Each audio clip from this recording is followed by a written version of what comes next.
Olá, conversa de peso de hoje vai falar sobre o universo das histórias em quadrinhos. Meu convidado de hoje, natural de Porto Alegre, filho do seu Marber e da dona Maria de Lourdes, é técnico em publicidade e propaganda e formando em artes visuais. Editor e roteirista de histórias em quadrinhos, é criador da empresa Portal Entretenimento. Trabalhou em Cyberpunks, roteiro e edição, O Gato, roteiro e edição, Selena e Coruja Negra, editor, Guaipeca, um e-book de um edital do governo do estado do Rio Grande do Sul. Pai da Bianca trouxe cenários de Porto Alegre e do Rio Grande do Sul para o universo das histórias em quadrinhos. Hoje teremos uma conversa de peso com Matheus de Oliveira e Parraguirre. Matheus, bem-vindo para essa conversa de peso. Muito obrigado. Uma honra te receber aqui para conversar de um assunto que, olha, eu não lembro se conversa de peso em mais de 1.200 entrevistas já tratou, viu? Por que histórias em quadrinhos, hein? É um amor, né? Amor pela nona arte, né? É uma arte que tem muito vislumbre, por exemplo, na parte mais estrangeira, né? Americana, europeia, mangás e tudo mais. Mas por que não olhar para cá, né? Para o Brasil, para o Rio Grande do Sul, para a nossa região? A gente já tem em mente como vamos dizer assim, um caminho Maurício de Souza, né? O cara já está estabilizado, né? Já tem tudo, mas por que não trazer realmente histórias independentes? Esse hoje é o mercado que temos, né? Nós não temos no Brasil ainda uma indústria nesse formato, novamente digo, exceto Maurício de Souza, mas via mercado, a parte independente é o que está em crescimento sempre, né? É incrível como esse universo é gigantesco, né? A gente tem noção do que envolve isso, né? Tu é daqueles que desde pequeno lia história em quadrinhos? Sim, é As um amor realmente. HQs, HQs, né? histórias em quadrinhos HQs, né? Então, desde pequeno, né, lia realmente quadrinhos, Homem-Aranha e tudo mais, Marvel, DC, né? Turma da Mônica, como sempre, né?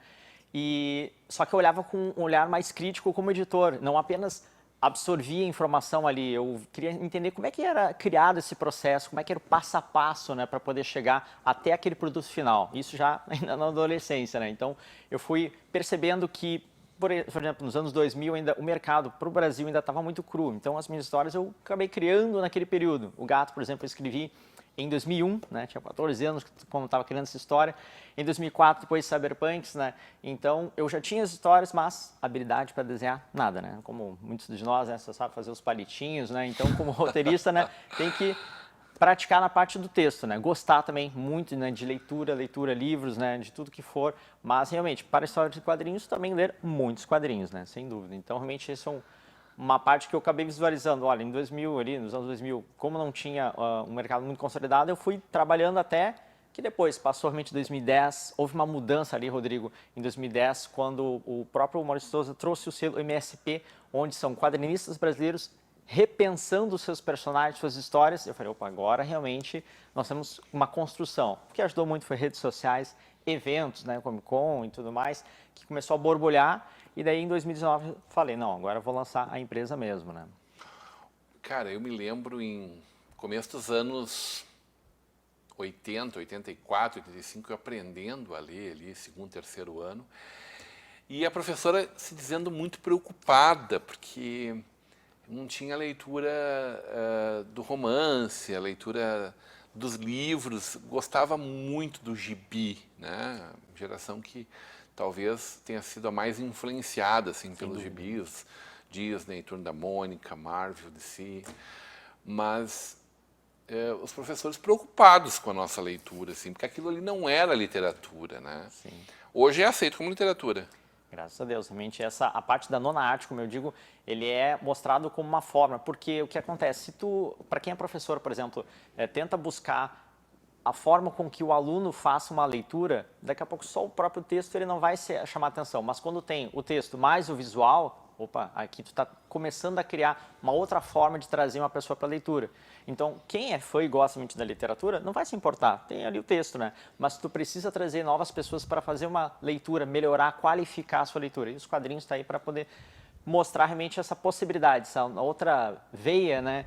ao qual realmente isso é possível, né? Então, naquele tempo, daqui a pouco, os professores ficavam meio preocupados, mas hoje tu tem quadrinhos nas escolas, e isso é muito importante. Ensina inglês para quadrinhos, ensina qualquer coisa para quadrinhos. Exatamente, o quadrinho ele pode ser utilizado para questão geopolítica, né? Mostrando lutas, como um todo, né? Não tem apenas o aspecto super-herói. Tu lembra do teu primeiro gibi, hein? Homem-Aranha, em 98, né? Que a gente foi lá na banca, lá e comprei, era um sacrifício, né? Para conseguir e tudo mais, juntar. Opa, comecei a comprar e eu vi aquele deslumbre, né? Eu já olhava as séries e tudo, mas eu queria realmente, era isso, ter aquela coleção, né? Aí comecei a colecionar Homem-Aranha, depois passei para os mangás, para poder entender, né? Coleção Dragon Ball, Cavaleiros, tudo, né?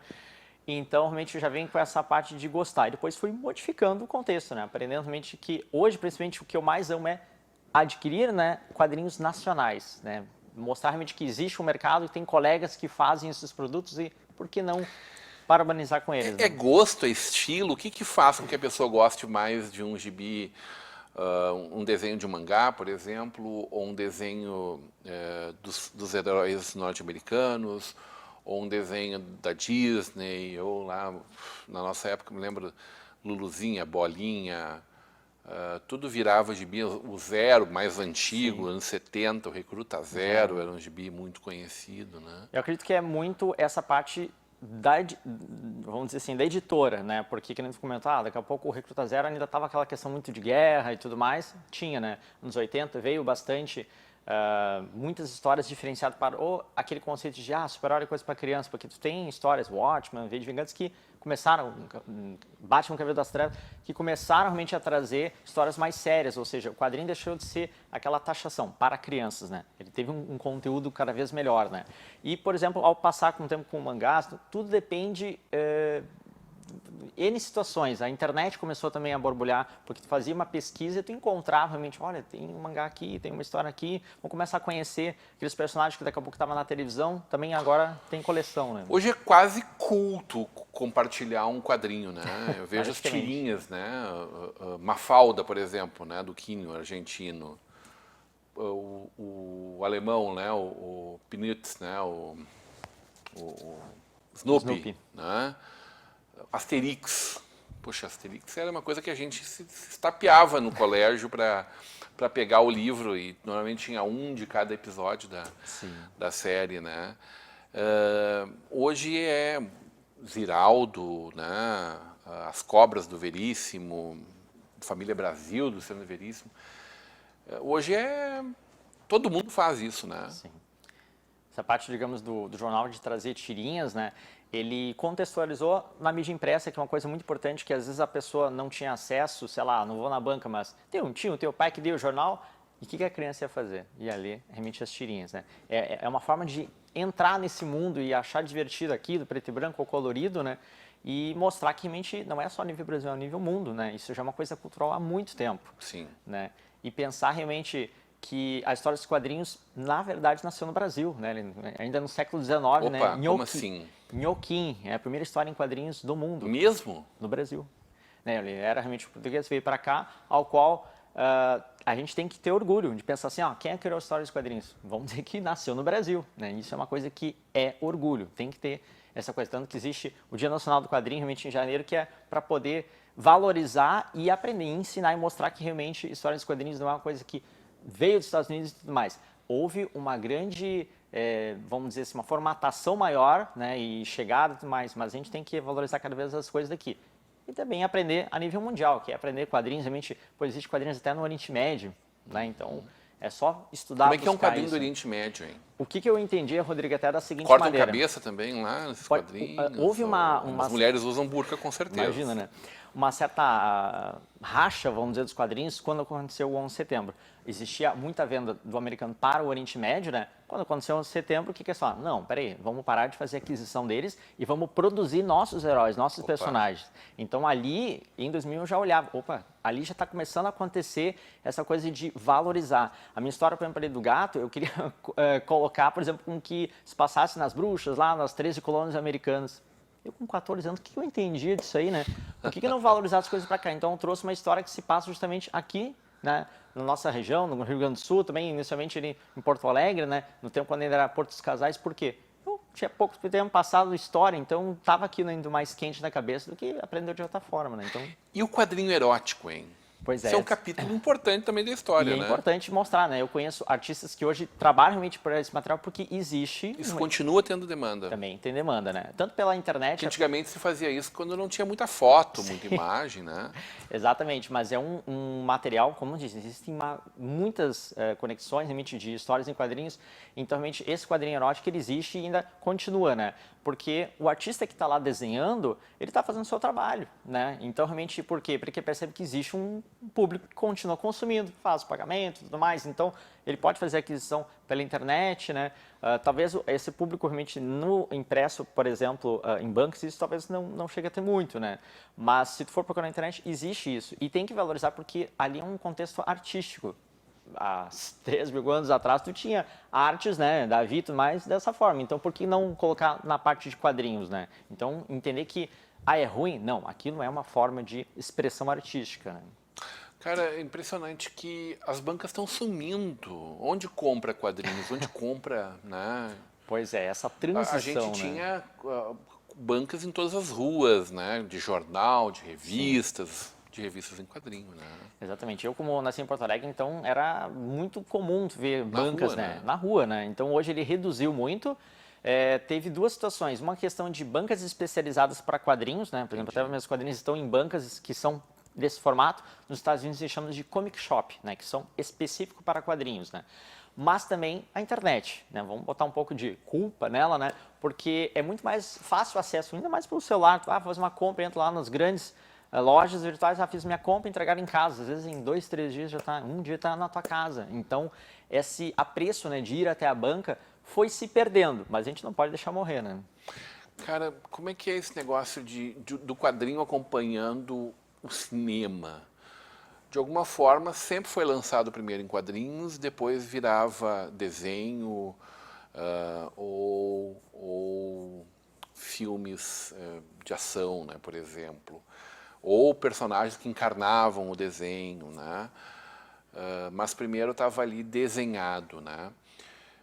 Nos dias de hoje, a gente vê uma proliferação enorme, uma indústria bilionária, né? A indústria cinematográfica sempre foi bilionária, é claro, mas uma indústria ainda muito mais pujante das séries, dos filmes de heróis, né? Sim. E aí, essencialmente, Marvel e DC Comics que acho que mais rivalizam Mas, entre tem elas. outras, mas ali estão os Eu acho maiores, que sem ali, dúvida. os maiores, né? A maior indústria de cinema, né? Isso diminuiu um pouco o quadrinho ou exatamente alavancou ainda mais Alavancou.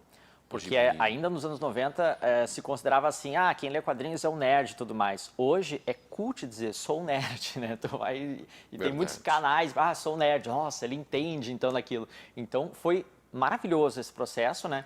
E é uma troca ainda contínua, porque, por exemplo, você tem os escritores, as histórias em quadrinhos, que depois essas histórias vão para o cinema de alguma forma, modificada aqui e ali, né?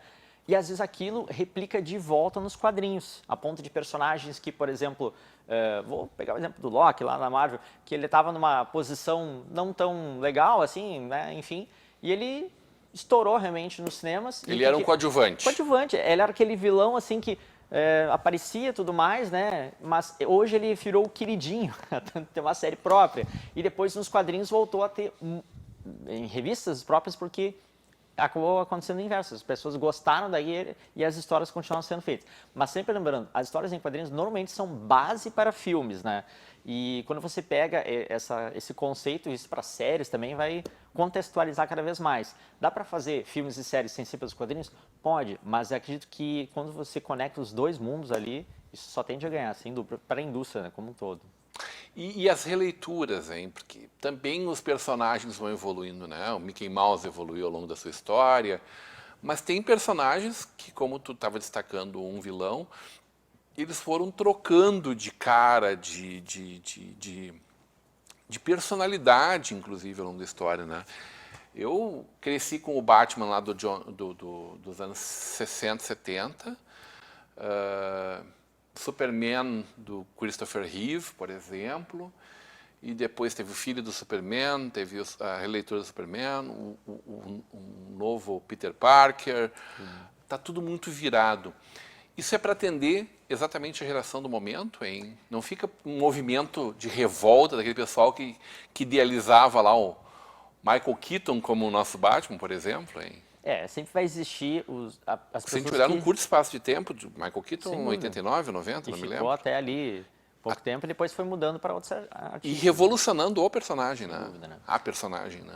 Então, assim, vai ter realmente quem tem o saudosismo, vai ter uma parcela que vai ser hater. Eu posso ficar revoltado, então, com ele. Pode ficar, né? Isso é normal, isso é comum, porque aquilo que você pega dos personagens e quando dá uma releitura, há uma aposta por parte de quem produz de que aquilo vai dar certo. Pode ser um tiro e dar errado, mas são tentativas, Isso né? é indústria daí. Isso é indústria, né? Você tem lá um produtor que, não, vamos investir dessa forma. Tu acha bacana rever, reler? Eu acredito que sim, porque vou dar um exemplo que eu acredito que deu muito certo em relação ao Homem-Aranha. Por exemplo, o Homem-Aranha, o Peter Parker deu aí, né? Ok, tá lá e tudo mais. Mas quando tu trouxe Miles Morales ainda, ou seja, o Homem-Aranha negro, então é uma questão de representatividade, né? Eu tenho uma filha, então se, por exemplo, hoje tu perguntar, vai ser algum herói que ela gosta? Não, vai ser uma heroína, ela ama Capitã Marvel. É uma questão de representatividade, de entender, lembrando, sem nenhum tipo de lacração, é entender o processo de que a pessoa que está fazendo a leitura, ela quer se sentir representada, né?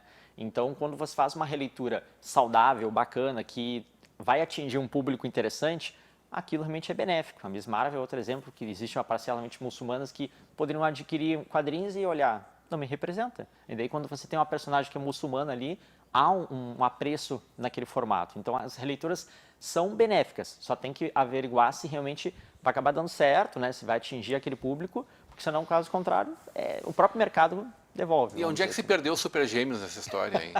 Sei lá, a gente olhava a Liga da Justiça lá e tal, tava lá presente eles, Acho que meio eles ficaram na sala da secundários. Justiça. Acho que ficaram lá presos dentro de uma sala secreta, alguma coisa assim. Vai ficando personagem no meio do caminho, hein? Sim, vai ficando, né? Porque o que acontece? Você tem alguns personagens que naquele tempo, por exemplo, o Aquaman ainda era uma piada, vamos dizer, né? O Aquaman, o cara só falava com animais. Hoje, ele deu muito lucro, né?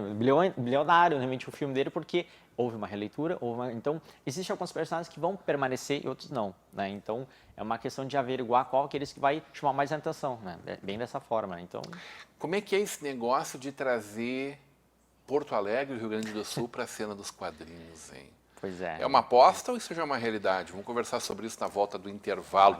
Hoje numa conversa de peso com Matheus Iparaquiri.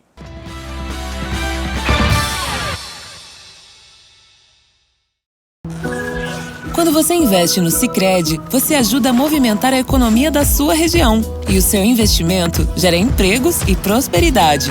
Mais do que isso, gera educação, programas sociais e desenvolvimento. Venha para o Sicredi e conte com um atendimento próximo, um amplo portfólio e a segurança de uma instituição com mais de 115 anos. Invista no Sicredi. Aqui, seu investimento rende mais do que dinheiro.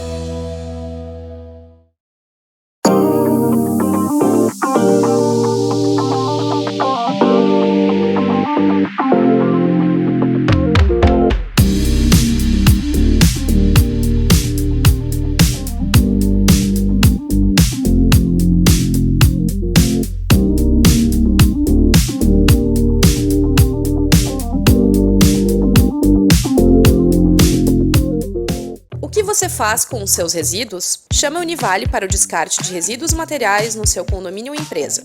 Papéis e papelões, plásticos em geral, vidro, metais, eletrônicos e óleos de fritura devem ser reutilizados. São mais de 60 cooperados realizando a gestão e triagem de materiais recicláveis, enfardamento e comercialização nas cidades de Novo Hamburgo e São Leopoldo. Apoie a Univale em seu modelo sustentável, garantindo oportunidade de trabalho e ajuda na redução do impacto ambiental, através do descarte correto e da reciclagem. Univale. Repense, reduza, recicle. O meu destino é mais além. Vislumbro o que está por vir. Abro os braços para um novo mundo e já não sou mais a mesma. O passado? Eu quero seguir em frente. Sou livre para ser quem sou e também para ser muitas. Eu vivo para me transformar. Eu vivo para anunciar o novo. Um novo tempo, um novo estilo, um novo horizonte. Eu vivo para ser a nova cara da moda. SIC, 30ª edição.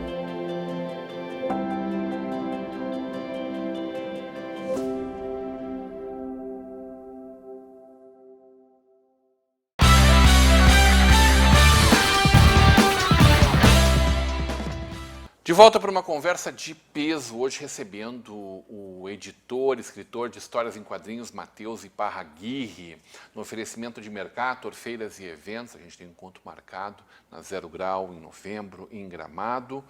Faculdade INH, que você vive o conhecimento. Sicredi, juntos construímos comunidades melhores. Aliás, linda agência Nova Petrópolis. Não é agência, assim como Sicredi também não é banco, né? É realmente um ponto de encontro com café, um prédio lindíssimo num ponto destacado em frente à aldeia do imigrante. Tem porta giratória na frente para as pessoas entrarem. Imagina que prato cheio para uma história em quadrinhos lá, hein? De assalto a banco, que Deus nunca aconteça isso. Apoio de Luckfair, fechaduras e acessórios. Mas claro que tem todo um controle diferente para que a agência seja assim, evidentemente, né? Mas eu fico pensando assim, como nasce uma ideia para uma história em quadrinhos, né? Como um tudo, né? Como tu mesmo falou, realmente é uma situação, né, que acontece. Eu gosto muito de fazer caminhadas, né, que eu acho que ele, né, ajuda o cérebro a poder criar ideias, né? Então, o contexto realmente de criar histórias em quadrinhos é como um tudo, é uma situação, né? E desde que ele seja coerente e tenha um início, meio e fim, né? Algo que tu possa idealizar realmente para aquela história, né? Nem sempre pode ser com um final feliz, né? Mas pelo menos ela tem que ter, tem que chamar a atenção, imaginar o público realmente fazendo aquela leitura e gostando daquele conteúdo, né? Mas daí, como é que Porto Alegre vira cenário? Porto Alegre não tem lá aqueles becos que nem Gotham City tem, ruas escuras, né? A criminalidade tomando conta da mesma forma, pelo menos não, né?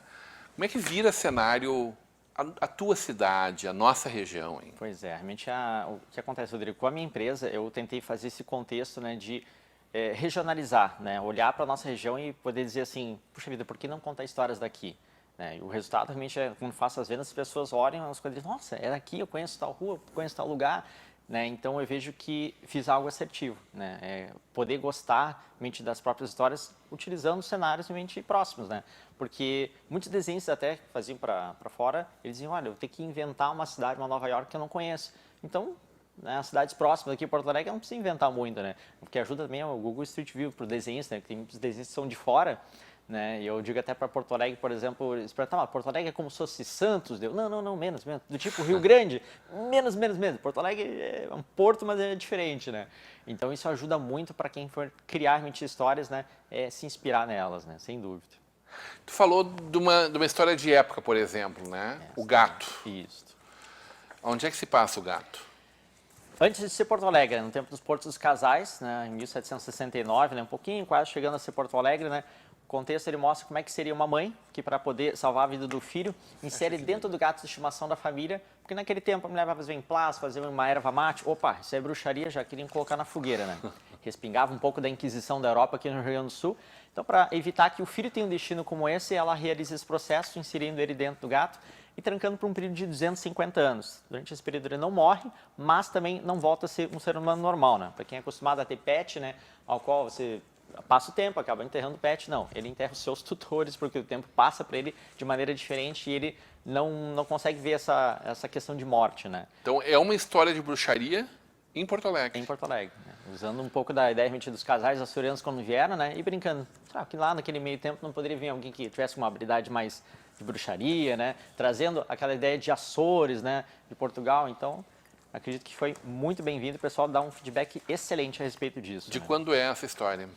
Eu escrevi ela em 2001, né? Só que deixei na gaveta dos sonhos e tudo mais, e em 2019 tirei ela da gaveta e disse, não... 18 anos depois ela nasce... Ela nasce realmente para a revista. Para a revista.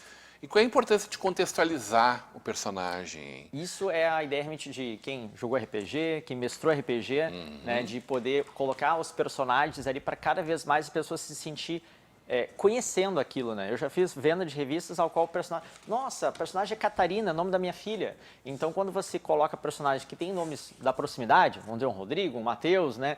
Então, aquilo traz uma proximidade do personagem. Então, o fato de colocar uma ficha de personagem, eu acredito que é essencial, né? Ajuda muito a pessoa a se localizar, a entender o que houve do passado, né? Que foi pregresso para essa pessoa, né?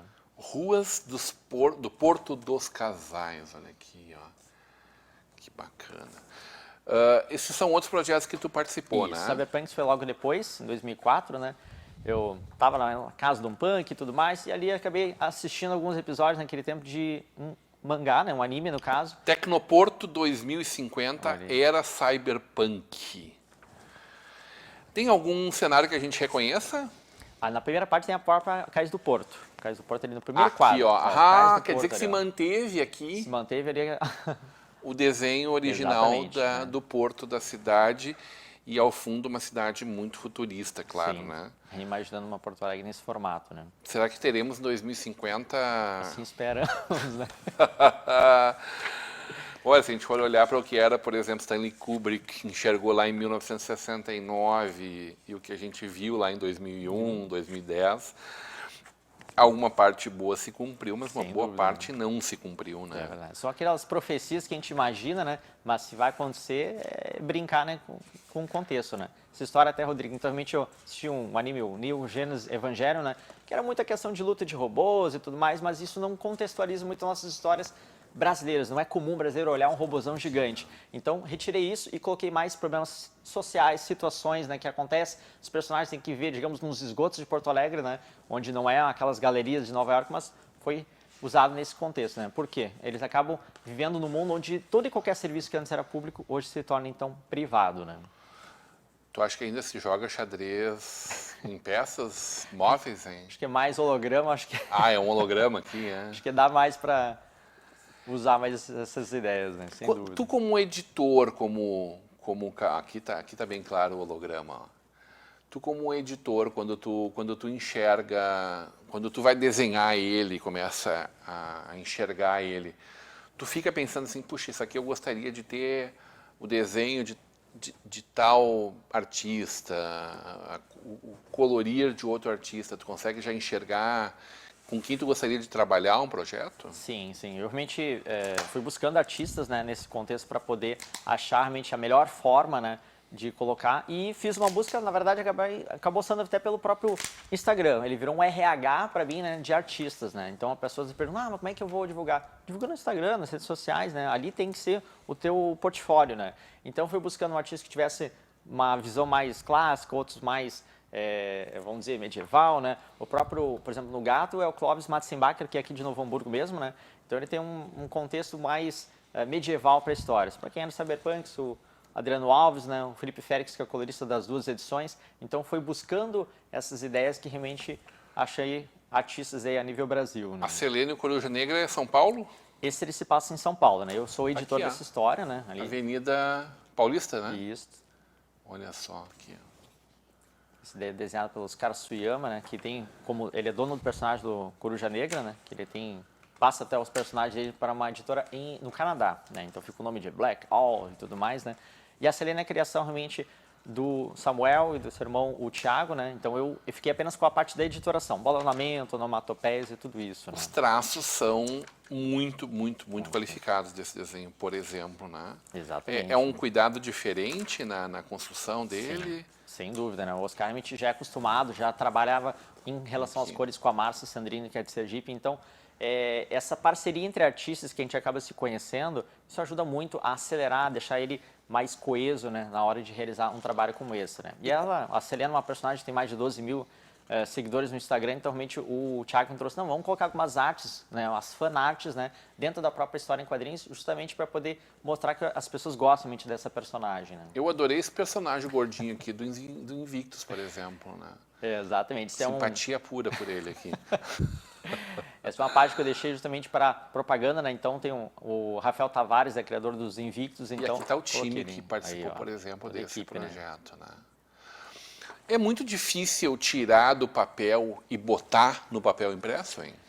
Acredito que, pré-pandemia, vamos dizer assim, estava mais tranquilo. Agora, com a relação da pandemia e pós isso, aumentou o valor do custo do papel, então ele ficou um pouco mais complicado, né? Então, tudo que os preços acabam aumentando. Mas fazer histórias em quadrinhos não é, né? Existe também, se a pessoa quer em menor custo, fanzines, né? Os fanzines são justamente gibis ou quadrinhos de menor qualidade gráfica, vamos dizer assim, né? Mas sem se perder a diversão, né? O entretenimento, que é o foco da história da minha empresa, né? Então, valorizando ainda muito mais a história, o enredo, os dúvida. personagens. Exatamente, né? É buscar da melhor maneira possível. Eu realmente busquei o quê? Onde você olha pela capa e aquilo te brilha os olhos, nossa, eu vou comprar, realmente gostei, né? E daí quando eu faço isso, as minhas vendas eu conto por pessoa, realmente as histórias, e elas entendem a ideia realmente de colocar produto nacional, ou seja, histórias nacionais de brasileiro para brasileiro, né? Tem espaço para isso nas Comic Cons, por exemplo? Sem dúvida, né? Comic Con realmente, graças a Deus, explodiu cada vez mais, né? Começou bem antes, realmente, ainda nos Estados Unidos, né? Mas quando veio aqui para o Brasil esse contexto, né? Isso ajudou muito a divulgar o artista, né? Para que ele possa não precisar só depender, sei lá, de aparecer, né? De um momento ou outro. Mas não, a Comic Con realmente ele ajuda a democratizar, porque tem diversos, né? Inúmeros artistas ali, e daí é a tua hora de vender teu peixe, né? Então, realmente, aí isso acaba acontecendo. E fora os fãs que também, quando já conhecem, já tem um nome já consagrado, vem lá porque eles querem, né, uma revista autografada, vamos dizer assim, né? São Paulo é gigante, Porto Alegre está muito grande também, na PUC. Ele na verdade, a Comic Con, por exemplo, no Rio Grande do Sul, ele acaba sendo em Canoas, né? Ele teve nas outras vezes na Ubra, essa última edição que eu participei, ele foi no La Salle, né? Mas é um evento importante ter esses eventos, né? Às vezes de menor estrutura, outros maiores. Eu, semana passada, domingo estava em Alvorada, amanhã eu vou estar realmente em Cachoeirinha, então pequenos eventos também são grandiosos. Aqui no Vale dos Sinos temos esses encontros também? Eu acredito que tenha ocorrido, normalmente eu tenho ido até em bares que fazem, bares temáticos, né? Em Canoas também tem, assim como em São Leopoldo, né? Tem eventos pequenos, né? Mas que realmente valorizam isso, né? Grandes ainda acabam sendo a Comic Con, né? Ao qual também tem pro lado, para quem gosta de animes, mangá, Anime Extreme, né? E daí, então, existem eventos que vão ajudar muito a difundir histórias, né? Para quem também constrói mangá e é brasileiro construindo, isso é muito importante, né?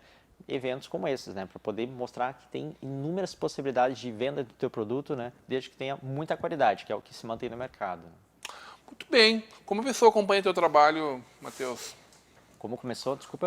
Como as pessoas acompanham o teu trabalho? Como pode podem ser acompanhar, comprar teus gibis, tuas histórias? Bom, nós temos então, principal rede social, nosso Instagram, então é o @portal.entretenimento, Facebook e Twitter, Portal HQs. Quer buscar realmente alguns vídeos, temos também através do canal do YouTube, Portal Entretenimento, pode buscar, ou também tem WhatsApp, quer fazer um contato lá então, 51 991 993 311, né? Então, um contato aí para poder adquirir. 991 993 311. Muito bem, adorei conversar contigo, adorei saber dessa cena que está rolando aqui na nossa volta, e já te convidei a nos manter informados disso também, né? Fica esse convite, essa intimação pública, que a gente possa conversar mais sobre isso na nossa Vale TV. Maravilha, muito obrigado pelo convite. Hoje uma conversa de peso com um editor, roteirista de histórias em quadrinhos, que o criador do Gato, né? O participante do Cyberpunk, de Selene Coruja Negra, Matheus Iparraguirre. Continue agora com a programação da nossa Vale TV e da nossa rede Comunidade de Televisão.